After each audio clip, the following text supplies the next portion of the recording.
जय श्री राधे कृष्णा। ओम कुकरेजा चैनल पर आपका हार्दिक स्वागत है। हरि अनंत हरि कथा अनंता में आज सुनिए सत्संग का असर। बिना मृत्यु के पुनर्जन्म। एक चोर ने राजा के महल में चोरी की।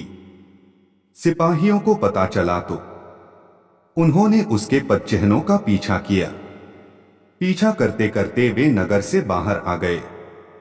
पास में एक गांव था।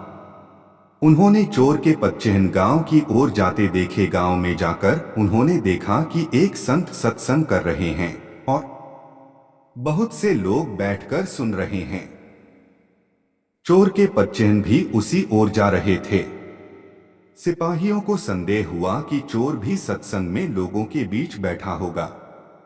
वे वहीं खड़े रहकर उसका इंतजार करने लगे। सत्संग में संत कह रहे थे, जो मनुष्य सच्चे हृदय से भगवान कृष्ण की शरण में चला जाता है, भगवान कृष्ण उसके संपूर्ण पापों को माफ कर देते हैं। भगवान श्री कृष्ण भगवत गीता यथारूप में अध्याय 18 श्लोक 66 में कहा है, समस्त प्रकार के धर्मों का परित्याग करो और मेरी शरण में आओ, मैं समस्त पापों से तुम्हारा उद्धार कर दूंगा। डरो मत। वाल्मीकि रामायण में आता है, जो एक बार भी मेरी शरण में आकर मैं तुम्हारा हूं ऐसा कहकर रक्षा की याचना करता है, उसे मैं संपूर्ण प्राणियों से अभय कर देता हूं। यह मेरा व्रत है। इसकी व्याख्या करते हुए संत श्री ने कहा है, जो भगवान का हो गया उसका मानो दूसरा जन्म हो गया।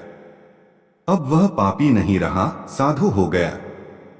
भगवान श्री कृष्ण भगवत गीता यथारूप अध्याय 9 श्लोक 30 में कहते हैं, यदि कोई जघन्य से जघन्य कर्म करता है, किंतु यदि वह भक्ति में रत रहता है तो उसे साधु मानना चाहिए, क्योंकि वह अपने संकल्प में अडिग रहता है।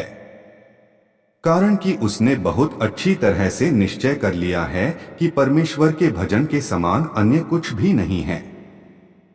चोर वहीं बैठा सब सुन रहा था। उस पर सत्संग की बातों का बहुत असर पड़ा।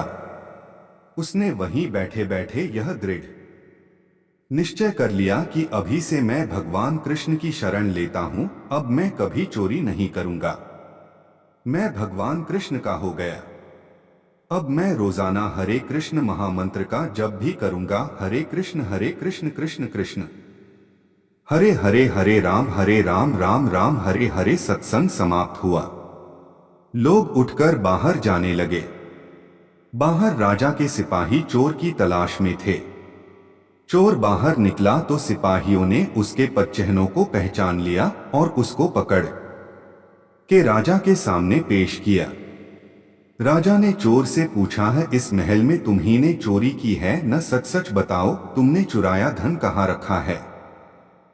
चोर ने दृढ़ता पूर्वक कहा है, महाराज इस जन्म में मैंने कोई चोरी नहीं की। सिपाही बोला है, महाराज यह झूठ बोलता है, हम इसके पदचिह्नों को पहचानते हैं।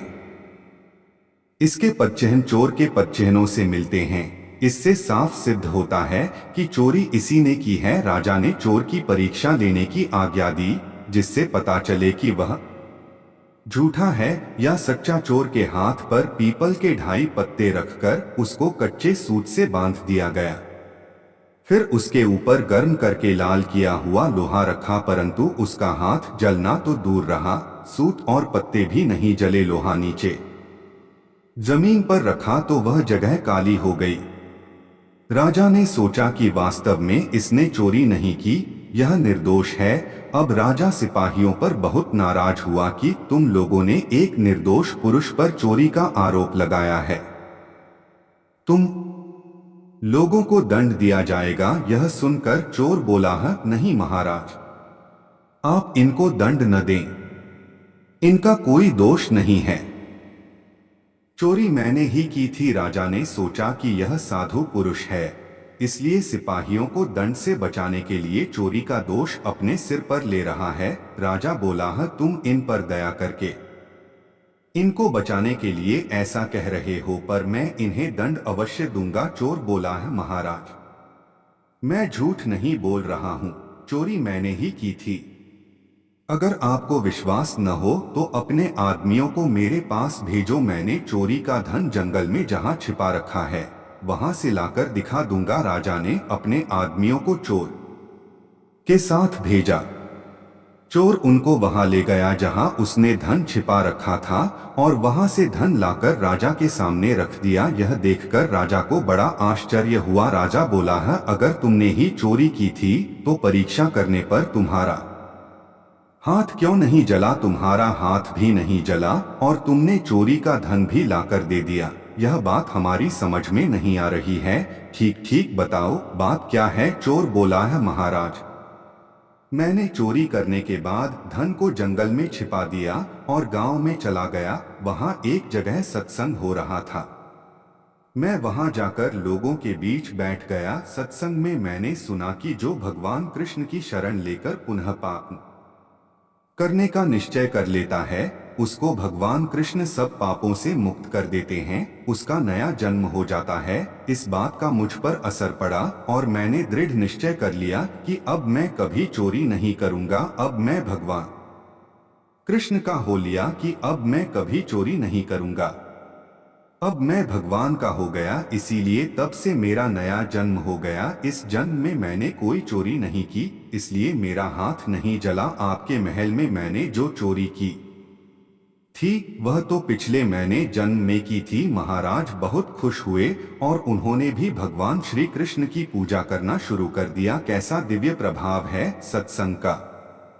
मात्र कुछ क्षण के सत्संग ने चोर का जीवन ही पलट दिया, उसे सही समझ देकर पुण्यात्मा धर्मात्मा बना दिया। चोर सत्संग वचनों में दृढ़ निष्ठा से कठोर परीक्षा में भी सफल हो गया और उसका जीवन बदल गया। राजा उससे प्रभावित हुआ, प्रजा से भी वह सम्मानित हुआ और प्रभु के रास्ते चलकर प्रभु कृपा से उसने परम पद को भी पा लिया। सत्संग पापी से पापी व्यक्ति को भी पुण्यात्मा बना देता है। जीवन में सत्संग नहीं होगा तो आदमी कुसंग जरूर करेगा। कुसंगी व्यक्ति कुकर्म कर अपने को पतन के गर्त में गिरा देता है, लेकिन सत्संग व्यक्ति को तार देता है, महान बना देता है। ऐसी महान ताकत है सत्संग में। एक घड़ी आधों में पुनि याद तुलसी संगत साधु की हरै कोटि अपर। जय श्री कृष्ण।